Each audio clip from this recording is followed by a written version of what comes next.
Então, ó, na última aula a gente conversou sobre emergências neuromusculares, né? Quem não estava na aula pode assistir o vídeo depois e pegar aí algumas coisas. Hoje a gente vai conversar então sobre cefaleia e reconhecimento e abordagem inicial de cefaleia de alto risco. Dor de cabeça é super comum, né? Todo mundo hoje já teve ou já atendeu dor de cabeça ou as duas coisas. E tem muitos critérios para dor de cabeça, tem classificação de dor de cabeça, de cefaleia, e é difícil. Mas no ambiente hospitalar, principalmente no ambiente de emergência, se você deixar passar um diagnóstico de enxaqueca, não tem tanto problema, né? Não tem tanto problema.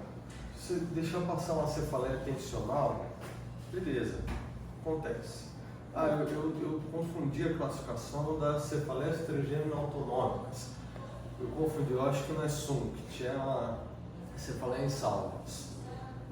Beleza, não tem tanto problema. Agora tem algumas cefaleias que não pode deixar passar e que a gente precisa reconhecer, tratar e abordar direito, né? E é sobre essas que a gente vai conversar hoje. Antes de entrar no tema, vamos fazer a nossa rotina, né? Então, pré-teste, pega um papel, anota aí sua resposta. A ideia é responder isso aqui com o conhecimento que vocês já têm, então valendo já, pode olhar e responder. Primeira pergunta então. Uma mulher de 32 anos, na terceira semana pós-parto, teve 4 episódios de cefaleia grave nas 2 últimas semanas. A dor atinge a intensidade máxima quase instantaneamente e se localiza bilateralmente atrás da cabeça. Tem histórico de depressão, faz uso de fluoxetina e tem enxaqueca. Mas ela fala que a dor atual é diferente da enxaqueca que ela costuma ter. Fez uma tomo sem contraste, fez uma ressonância com e sem contraste e todos os exames são normais. Qual que é o diagnóstico dessa mulher? Mais provável. Trombose venosa cerebral, dissecção da carótida interna, aneurisma, má formação arteriovenosa ou vasoconstrição cerebral reversível.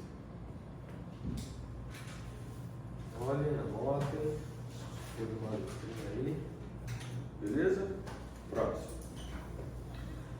Em um paciente com suspeita de cefaleia por hipotensão intracraniana espontânea, qual dos achados da punção lombar é menos compatível com o diagnóstico? Então, paciente com suspeita de hipotensão intracraniana espontânea.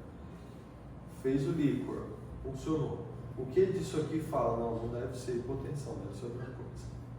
Pleocitose, 75 leucócitos, elevação discreta de eritrócitos, proteinorraquia, glicorraquia normal ou pressão de abertura dentro dos limites normais. O que disso você não espera na hipotensão intracraniana espontânea? Beleza? Escolheu. A dúvida, marca aquele famoso PF aqui, né? Próximo. Um homem de 35 anos vem no pronto-socorro com dor cervical e craniana direita algumas horas.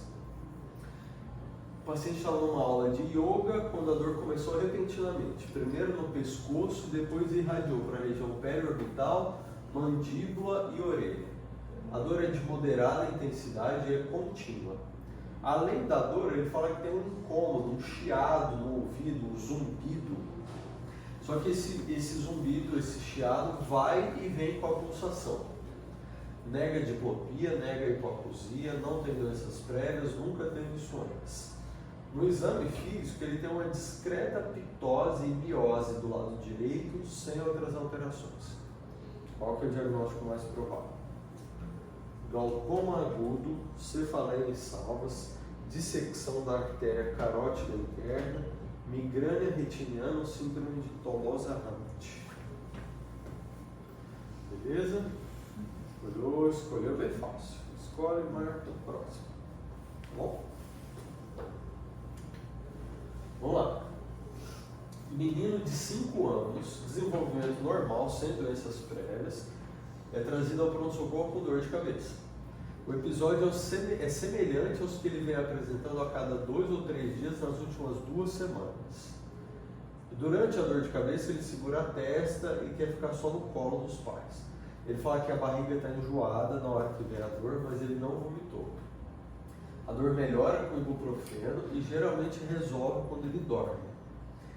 Esses episódios acontecem mais de manhã, mas não acordam o paciente.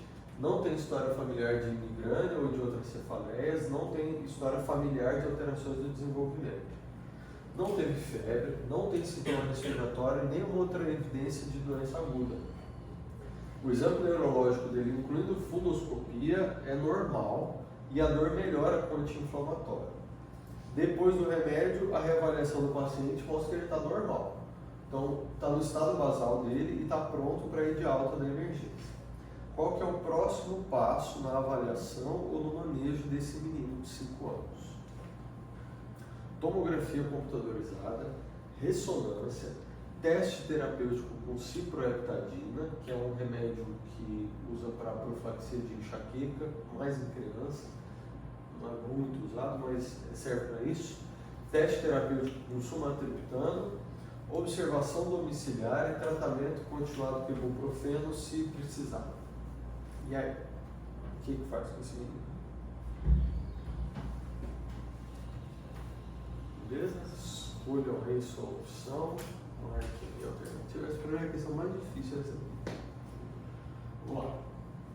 Bom, então hoje a gente está conversando sobre dor de cabeça, né? Sobre cefaleia. É a queixa neurológica, é o sintoma mais comum. É a doença neurológica mais comum de todas também. Quase 3 bilhões de pessoas têm algum tipo de cefaleia crônica. Cefaleia recorrente e tudo mais. Ó, 1 bilhão de pessoas no mundo têm enxaqueca. Esse dado aqui para mim é mais interessante. Dos pacientes que vêm ao pronto-socorro com queixa de cefaleia, 18% tem uma cefaleia secundária. Então pensa só, é uma doença ou um sintoma muito comum, uma condição clínica muito comum, a mais comum de todas, neurológicas, e de todos os pacientes que vêm para o pronto-socorro, mais ou menos a cada 5, um tem cefaleia secundária.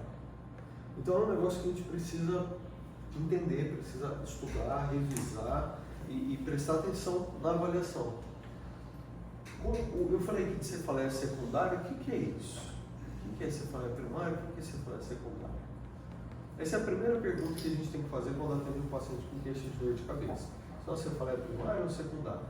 E aí, o que é isso? Alguém me ajuda aí? Vai lá. O que é? Secundária é quando tem uma causa por trás, tá?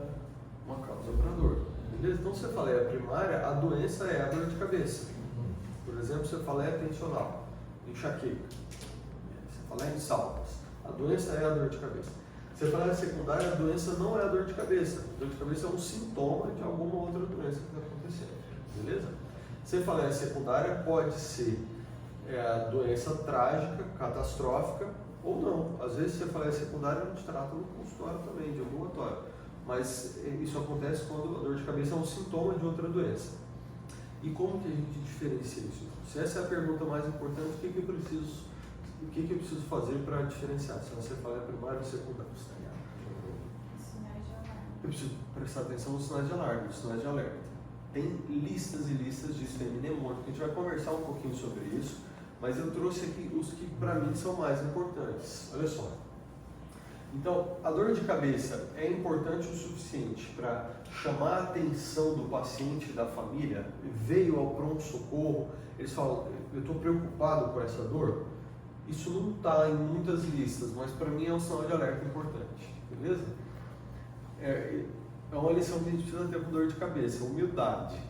Às vezes não, sempre, precisa ouvir o relato do paciente e mesmo que às vezes não pareça muito importante à primeira vista, se o paciente ou se a família estão preocupados com aquela dor, vale a pena investigar um pouquinho melhor, tá bom? Outro sinal de alerta, essa dor de cabeça o paciente fala que é diferente do que ele costuma sentir, é uma dor de cabeça estranha, mudou o padrão, esse é um sinal de alerta também. A dor de cabeça começou de uma vez, começou de repente, esse é um outro sinal de alerta importante. E vamos só entender o que é começar de uma vez. Vai lá. O que o paciente fala, ou como que a gente pergunta para o paciente para saber se é uma cefaleia súbita? O que estava fazendo? Isso aí. O que ele estava fazendo? Então, o que o senhor estava fazendo na hora que começou a dor? O que a senhora estava fazendo? Porque se perguntar assim só, quanto tempo levou? É difícil as pessoas responderem isso, né? As pessoas às vezes respondem assim, há muito tempo, ou não, pouco tempo, ou foi rápido. E aí, rápido é o quê? Rápido é quanto tempo? Não dá para saber com precisão. Mas se pergunta o que estava fazendo, aí você vai acertar. Porque, começou, eu acordei bem, aí fui tomar café da manhã, aí começou uma dorzinha, aí eu fui pro trabalho, a dor foi piorando, na hora do almoço a dor ficou super intensa. É uma evolução rápida, mas não é uma evolução súbita, né? Faz a gente pensar em algumas coisas e faz a gente não pensar em outros diagnósticos. Agora não, eu estava escovando os dentes e aí veio uma tijolada na cabeça. Pronto, é uma cefaleia instantânea e a gente vai ver mais detalhes disso. E outra pergunta importante é, houve trauma? E trauma não é só trauma grave. Tem que perguntar, porque às vezes trauma pequeno passa batido. Beleza? Pensando nisso, vamos ver esse primeiro caso aqui. O paciente de 17 anos procurou o pronto-socorro com queixa de dor de cabeça há 8 horas. Ele não tem doença prévia e ele costuma ter enxaqueca. Beleza? A dor agora é discreta e é de leve intensidade. Mas ele veio para o pronto-socorro porque a mãe quis que ele viesse. E a mãe falou que o filho estava diferente. Esse diferente que a mãe falou é que ele estava mais eufórico e menos preocupado que o normal. Porque ele estava melhor que o normal. O paciente não tem queixa, ele não tem sintomas adicionais, ele não teve alteração da visão, do equilíbrio, a força, a linguagem, eles são normais. A mãe falou que no dia anterior, o paciente discutiu com o irmão e bateu a cabeça na quina da porta, mas não teve desmaio, não teve crise convulsiva, não teve nenhum outro sintoma imediato. Beleza? E aí, o que vocês pensam desse caso? O que faz com o paciente assim? Tem um sinal de alarme aí. O que tem sinal de alarme? A filha fala, a mãe fala que ele está diferente. A mãe falou que ele está esquisito. Eu não conheço o paciente, eu estou vendo ele agora. Para mim ele está normal. A mãe conhece ele desde que ele nasceu, né? E ela falou, não, ele está esquisito. Esse é um sinal de alarme importante. Teve trauma. Mesmo que pequeno.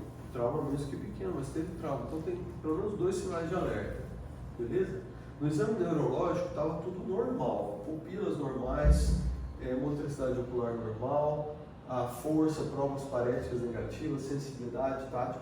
E eu confesso para vocês que eu quase liberei esse paciente quando eu atendi isso. Foi um paciente que eu atendi na minha residência. Era um dia muito cheio para neurologia. A gente tinha uma sala de urgência que era a mesma sala do trauma, que tinha 4 leitos. Eu estava trombolizando um AVC, o bombeiro tinha acabado de trazer um TCE grave, todos os leitos estavam ocupados e tinha esse paciente que estava andando na minha sala de urgência e um monte de outros casos. E eu fui lá, avaliei, examinei, fiz o exame neurológico dele. Eu era bem criterioso com o exame neurológico e eu confiava muito no meu exame. Porque eu gosto de fazer exame neurológico. Eu falei, cara, mas o meu exame está normal. Eu vou dar uma analgésico para esse paciente, vou deixar ele em observação em casa.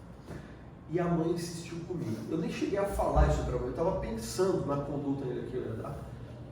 E a mãe falou assim para ele, doutor, ele está esquisito. Ele não está normal. Eu falei, tá bom, beleza, bora. Eu vou admitir esse paciente, vou internar, vou pedir uns exames aqui e vamos tomografar esse menino. E a tomografia dele, como ver? Olha lá. Então isso aqui é um hematoma extradural, tá bom? Isso aqui é sinal de um hematoma agudo, um sangramento agudo intracraniano. E nessa tomografia aqui, o que vocês veem? Aqui, ó, uma fratura linear, bem pequena. Mas é o suficiente para romper a artéria meningia média e dar uma hematoma assim. E a história desse paciente foi bem isso. Quando ele foi que discutiu que o meu bateu na quina, foi bem assim, ó. Ele bateu na quininha assim da porta. E foi só isso. Não caiu, não teve nada demais. Mas era um paciente que se tivesse liberado para observação domiciliar, ele não ia voltar. Beleza? E aí ele já foi para a cirurgia, ele foi de alta alguns dias depois, super bem. Esse caso me ensinou, então, o que a gente precisa, por isso até que eu coloco aqui como sinal de alerta. Ele teve trauma e já seria o suficiente para tomografar. Mas o que me fez avaliar melhor esse caso foi o relato da mãe, a história de que o filho dela estava diferente. Então, prestar atenção nesses sinais de alerta é importante, é o que faz a gente diferenciar uma cefaleia primária de uma cefaleia secundária. Tá bom? Ó, esse aqui é um dos mnemônicos mais famosos para avaliação de cefaleia. Ele é um mnemônico, né? Então, é SNOOP 4. Então, as letras formam isso. Então, o S é de sinais sistêmicos ou doenças secundárias, sinais neurológicos, início, idade, se piora com a posição, a gente vai ver isso aqui um pouquinho com mais de detalhe. O S, então, é de sinais ou sintomas sistêmicos. O paciente tem dor, a cefaleia incomoda, mas ele tem também febre, teve perda de peso, tem claudicação da mandíbula, que é a hora que vai comer, tem que parar de mastigar para descansar. Ou ele tem alguma outra doença sistêmica, já tem diagnóstico de HIV, de câncer, então a cefaleia, só isso já é o suficiente para a gente avaliar uma cefaleia nova como uma cefaleia secundária, tá bom? E aí os principais diagnósticos incluem neoplasia, arterite de células gigantes no caso de claudicação de mandíbula, infecção neurológica aguda ou crônica, beleza? Infecção do sistema nervoso central. O N, então, é de sintomas neurológicos. Tem queixa de sinal focal, o exame neurológico mostra algum sinal focal, tem cefaleia, fraqueza, pronto. Esse aqui é um sinal de alerta que geralmente não passa, né? Tem dor de cabeça, está paralisado, chama a atenção, né? Início, e aí é o que a gente estava conversando sobre o início da dor de cabeça. Se o início é agudo, se o início é cefaleia entrovoada, isso por si já é um sinal de alerta, tá bom? A descrição da cefaleia entrovoada é isso, é quando o pico da dor ocorre em menos de 1 minuto. E o jeito de perguntar isso é o que o paciente estava fazendo. Para a cefaleia entrovoada, os principais diagnósticos então são hemorragia subaracnoide ou rotura de aneurisma intracraniano, uma formação, síndrome de vasoconstrição cerebral reversível, AVC, hemorrágico ou isquêmico, AVC isquêmico também pode dar dor de cabeça, a gente sempre lembra do hemorrágico, né? Dissecção arterial, hipertensão intracraniana idiopática, esses são os principais diagnósticos, beleza? Então, cefaleia de início hiperagudo, cefaleia entrovoada, precisa pensar principalmente nessas hipóteses. Hemorragia subaracnoide, AVC, vasoconstrição cerebral reversível, beleza? Idade. Então o paciente tem mais de 50 anos, começou a ter dor de cabeça, isso é um sinal de alerta. Mesmo que seja igualzinho uma cefaleia tensional, mesmo que seja igualzinho enxaqueca, tá bom? Ah não, mas preenche critérios de enxaqueca. Ele tem náusea, ele tem a fotofobia, fonofobia, a dor é pulsátil, melhora com anti-inflamatório, não importa. Começou com mais de 50 anos, isso é um sinal de alerta para investigar cefaleia secundária, tá bom? Posicional. A dor piora quando o paciente muda de posição, isso é um sinal de alerta. A dor só acontece depois que o paciente deita. Deitou para dormir, 3, 4 horas depois que ele está deitado, ele acorda com dor de cabeça. Durante o dia, enquanto está em pé, não tem dor. Ou o contrário, quando deita, a dor melhora. Levando para fazer as atividades, vem a dor de cabeça. Isso chama atenção, é sinal de alerta. Dor de cabeça que piora quando deita, sugere aumento da pressão intracraniana, ou idiopático, ou por alguma lesão que está ocupando mais espaço dentro do crânio. E o contrário sugere hipotensão intracraniana, que pode acontecer por fístula que pode ser espontânea e tudo mais. Beleza? Então, hipotensão licórica costuma piorar quando o paciente está em pé, é parecido com cefaleia pós-punção, tá bom? E que piora quando o paciente deita, trombose, lesão de massa e outras coisas do tipo. História prévia. Então, é uma dor de cabeça de início recente, é diferente da dor que costuma ter. É comum um paciente jovem, de novo, enxaqueca é muito comum. A gente viu lá no começo, 1 bilhão de pessoas no mundo tem enxaqueca. Agora, Mudou o padrão da enxaqueca? Isso pode acontecer, às vezes a migrânia muda de padrão ao longo da vida, mas é o suficiente para a gente investigar como uma cefaleia secundária. O paciente falou, doutor, essa dor é de... E assim, ó, enxaqueca é mais comum em mulher, é mais comum no período pré-menstrual. Então, o paciente conhece a dor. Se ele te fala assim, doutor, eu sinto essa dor todo mês antes da menstruação, essa é diferente. Beleza, então a gente acredita no paciente e investiga com uma dor diferente. Pode ser uma mudança da migrânia ou pode ser uma cefaleia secundária. E aí, nesses casos, de novo, a gente pensa em trombose venosa cerebral, lesão de massa, infecção crônica, coisas do tipo. Parto e gestação. Cefaleia que começa na gestação ou começa no puerpério, precisa investigar. Beleza? E aí os principais diagnósticos são, de novo, trombose, vasoconstrição cerebral reversível, AVC, beleza? Lesão de hipófise, apoplexia pituitária, tá bom? E o quarto P é precipitado por esforço, ou manobra de Valsalva.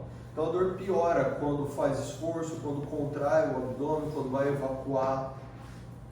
Isso sugere, de novo, coisas que aumentem a pressão intracraniana, tá bom? Lesão de massa ou algumas malformações.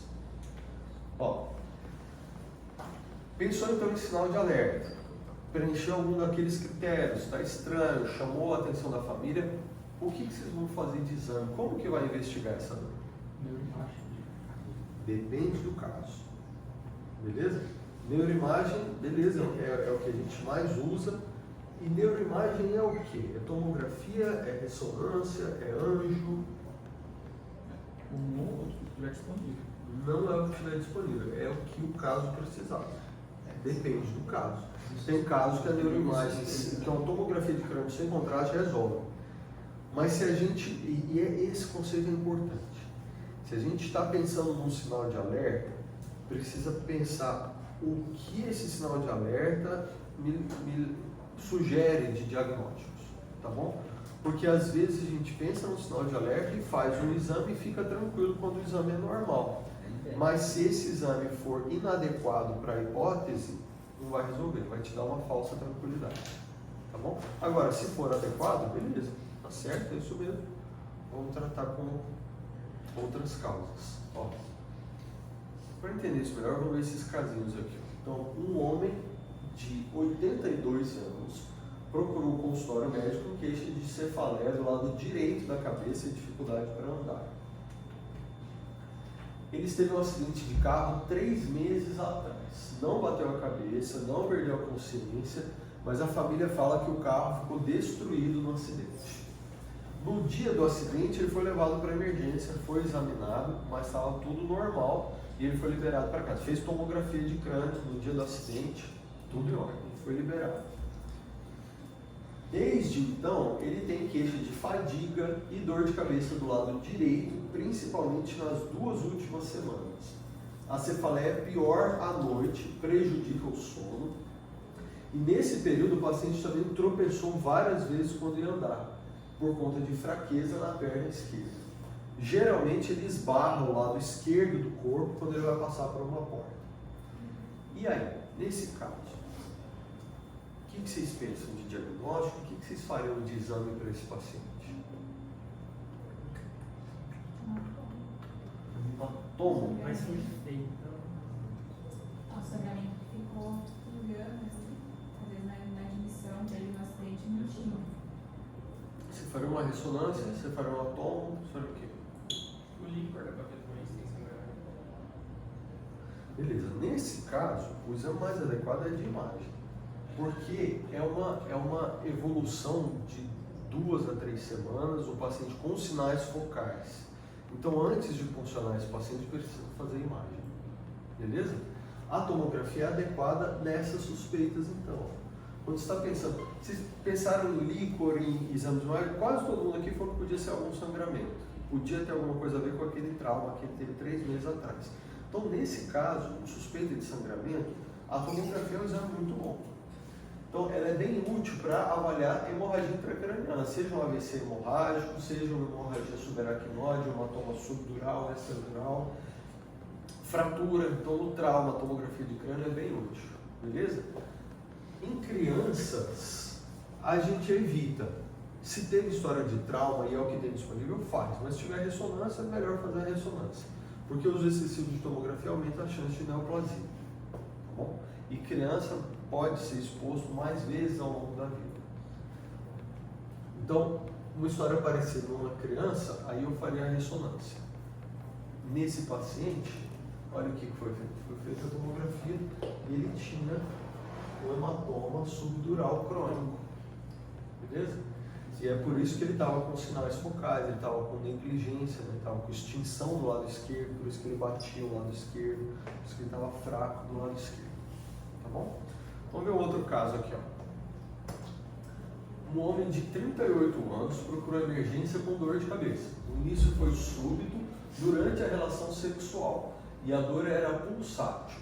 Começou na região occipital, mas rapidamente se distribuiu para toda a cabeça. Ele teve 2 episódios de vômito, persiste com náusea e fotofobia. E a dor piora com o movimento. No exame físico ele estava hipertenso e só. No exame neurológico não tinha sinal focal, o resto era normal. Fez um atomo de crânio sem contraste, foi normal. Fez um líquor, que veio normal, pressão de abertura, tudo mais normal. Ele foi medicado com anti-inflamatório, melhorou a dor. E 2 dias depois ele voltou ao hospital de novo com dor súbita quando foi evacuar. De novo vomitou por algumas vezes e de novo estava hipertenso. O exame neurológico era normal e a tomo de crânio que foi feita de novo era normal. E aí, o que faz para esse paciente? Faz nada, tá bem, tá? Isso aí é nada. Ah, dor de cabeça quando tem relação sexual? Dor de cabeça quando vai evacuar? Isso chama atenção, são sinais de alerta, né? Sinal de valsalva, né? Dor piora com esforço, súbito, é o dor de nova, ele não tinha isso antes, tem vários sinais de alerta aí. Mas ele já fez 2 exames e os 2 exames eram normais. Fez uma tomografia e fez um líquor, beleza? E aí, o que pode ser isso? Ressonância. Esses sintomas de aura entram como neurológico? No critério de gravidade? Qual o sintoma? Fotofobia? Não, a fotofobia não é a aura. A hora que precede a dor. Não, mas é Não, fotofobia é um sintoma associado à enxaqueca, mas não é aura.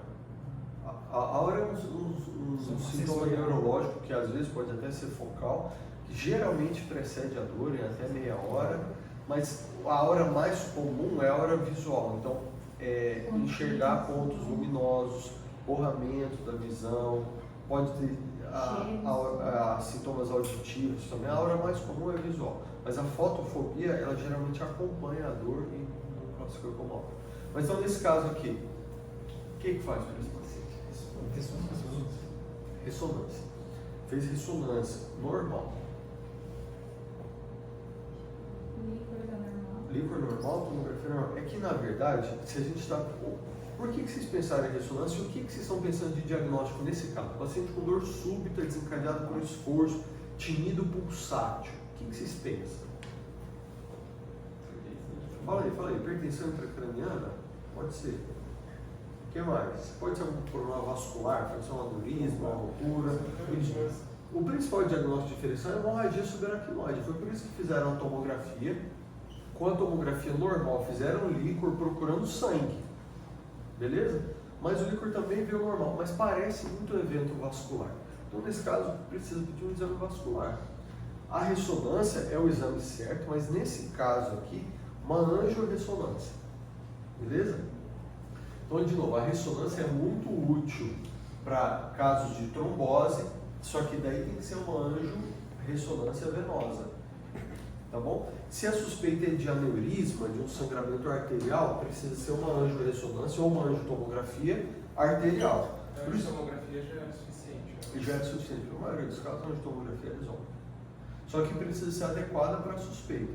Se é uma dor de início súbito, uma cefaleia entrovoada, aí a gente pensa mais em alterações arteriais, precisa de uma angio arterial. Se é uma dor mais em peso, sintomas de hipertensão intracraniana, a angiovenosa pode ajudar mais. Tá bom? A ressonância pode mostrar também lesões com efeito de massa, tumor, infecção. A ressonância pode ajudar bastante também. Nesse caso, foi feita anjo arterial e aí mostrou áreas de vasoconstrição sem aneurisma. Então esse paciente, olha lá, tem áreas focais de vasoconstrição e não tinha nenhuma dilatação aneurismática. Então esse paciente ficou com o diagnóstico de síndrome de vasoconstrição cerebral reversível. A dor é súbita, parece de hemorragia subaracnoide, tá bom? A evolução costuma ser mais benigna, o tratamento é mais simples, mas pode ter complicações também. Pode ter uma vasoconstrição tão acentuada que forma um AVC. Vamos fazer um AVC isquêmico. E aí a gente trata de acordo. A dor de cabeça dele parecia muito enxaqueca, né? Você até falou, a pessoa tem aura, mas tinha fotofobia, tinha náusea. Se olhar só os critérios isolados, até preenche critério para enxaqueca a dor desse paciente, mas tinha alguns sinais de alerta. Era súbita, desencadeada pelo esforço e não preenche de forma definitiva os critérios, porque exclusão de causas mais prováveis. Nesse caso, tem outras causas mais prováveis aqui, enxaqueca, tá bom? E tem que ter mais de 5 episódios de enxaqueca também para fazer um diagnóstico inteiro. Mais um caso. Enfermeira de 40 anos chegou no trabalho com queixa de dor de cabeça há um dia. Chegou no trabalho, deu dor de cabeça. No pronto-socorro ela fez uso de analgésico, anti-inflamatório, não melhorou muito a dor. No meio do trabalho ela estava mais cansada, mais prostrada que o normal, antecipou a folga dela. Os colegas dela foram ouvir ela na folga e ela estava convulsionando. E a crise foi refratária, ela recebeu lá pelos colegas de trabalho já diazepam, não saiu da crise, começaram a fenotônia, não saiu, ela veio encaminhada para o hospital. E aí? O que vocês pensam desse caso? Que exame pode ajudar a gente? É a primeira crise, nunca teve antes. Nunca teve crise. Eu deveria pensar no sangramento. Sangramento, né? Dor de cabeça, há um dia, foi piorando, evoluiu. Cefaleia. Beleza. Algo vascular, né? Então acho que o primeiro exame seria a tomografia de crânio, né? Ótimo, fez, deu normal. Não tem sangramento agudo. E aí? Beleza? Então, fez o exame de imagem, não tem, paciente convulsionando. Essa é uma dor de cabeça que a gente não vai deixar para ninguém, não mandar para casa um paciente dessa, né? Mas às vezes está aqui no hospital e a conduta fica meio travada, assim, mas a gente já fez ressonância até, veio normal, e aí? Às vezes o líquor passa batido. O líquor é fundamental na investigação da cefaleia quando é bem indicado. A punção lombar, então o líquor, é muito útil para avaliar hemorragia subaracnoide tardia, então um sangramento pequeno. Teve dor de cabeça, teve outros sintomas, mas às vezes até melhorou. E não aparece nada na tomografia, o líquor com pesquisa de sangue, tá bom? E aí precisa ser a técnica adequada, precisa posicionar bem o paciente, evitar acidentes de punção, mas acidente é acidente, às vezes acontece, mesmo com a técnica adequada, às vezes acontece. E aí, se acontecer acidente, o que faz? Vai ter sangue no líquor, você viu, né? Eu puncionei, saiu vermelho o sangue, e eu acho que teve acidente. Puxa vida, paciência, né? Acidente acontece, o laboratório vai dar um resultado lá que tem sangue naquele líquor, e aí, você vai fazer o que com esse resultado? É uma hemorragia subaracnoide ou não é? A técnica da punção precisa ser adequada por isso. Se não teve acidente visível, beleza. Mesmo assim, eu ainda acho que vale a pena colher mais de um frasco, mas principalmente se teve, colhe mais de um frasco. Colhe 1, 2, 3 frascos, deixa limpar o líquor, vê se tem sangue visível na agulha e tira, colhe o primeiro frasco, coloca uma etiqueta frasco 1, colhe o segundo frasco, coloca uma etiqueta frasco 2. Parou de sangrar, visível, porque acidente a gente pode ajustar, para de sair sangue visível. Colhe mais de um frasco, manda tudo para o laboratório e fala para ele contar em máxima, frasco 1, 2 e 3. Se for uma hemorragia subaracnoide, vai ter sangue no frasco 1, 2 e no 3, do mesmo tanto. Se for um acidente de punção que foi limpando, O primeiro frasco vai ter sangue, o segundo vai ter pouco, o terceiro às vezes já vem normal. Beleza? Então a técnica precisa ser adequada para isso. Não precisa ter dó de colher líquor, tá? Quantos ml de líquor a gente tem na cabeça? Não? Nem ideia? Mais ou menos 200 ml de líquor. Beleza? Quantos ml de líquor a gente produz por dia? Não? Vamos lá, é mais ou menos do que 200. Menos, né? A gente produz um pouquinho, vai reabsorvendo e deixa no estoque. A gente produz 500 ml de líquor por dia. Beleza? Então o líquor é sempre produzido e reabsorvido nas granulações aracnoides. Então se você fizer uma punção lombar e tirar 30 ml de líquor, daqui a pouco já vai ter esses 30 ml. Tirar 50 ml de líquor, daqui a pouco vai ter esse líquor de volta. Beleza? Às vezes eu vejo punção lombar com 2 ml, 3 ml de líquor. Não, faz certinho, manda a amostra, tá bom? Ó, o líquor também é muito útil quando a gente está pensando em hipertensão. Hipertensão intracraniana, hipertensão licórica. E aí tem que medir a pressão de abertura. Beleza? É igual pedir um hemograma sem plaqueta. Um hemograma sem contagem de leucócitos. Não tem. Não faz líquor sem medir pressão de abertura. Tá bom? É um parâmetro de análise do líquor. E às vezes é o principal parâmetro, às vezes é o único parâmetro que vai estar alterado. A gente pode pedir no líquor também, a punção lombar também é muito útil quando está procurando células atípicas, carcinomatose meningite. O líquor pode ser útil, só que precisa pensar nisso e pedir. Porque se não pedir pesquisa de células atípicas, não vai ser feito. Tá bom? Essa paciente foi puncionada, o líquor dela veio com aspecto turvo, pressão de abertura de 35, elevada, né? 320 células com 61% de neutrófilos, proteína aumentada e a glicorraquia baixa. E aí? Assim, bacteriano, né? Meningite bacteriana. Beleza? Meningite bacteriana começou. A queixa era dor de cabeça só um dia. Não teve febre, não teve sinais sistêmicos. Beleza? Da dor de cabeça, o próximo passo já foi crise convulsiva, status epilético refratário. Tá bom? E aí pode fazer dessa paciente tomografia, angiotomo, pode fazer, não vai resolver, o que vai dar o diagnóstico é diferente do tratamento. Tá bom? Meningite, a gente sempre lembra febre, cefaleia, sinais de hipertensão intracraniana, né? Mas às vezes é só cefaleia, tá bom? No começo, né? E depois é a catástrofe. Beleza, pessoal? Até hoje. É. Só lembrando dos sinais de alerta, então. Chamou a atenção, o paciente está estranho, está diferente, mudou o padrão, é diferente do habitual, começou de uma vez, teve trauma, a gente investiga e investiga da forma adequada, tá bom? Pensa nas hipóteses para fazer a propedêutica mais adequada para o caso, tá bom? Beleza, pessoal. Obrigado. A gente pensa na meningite mesmo.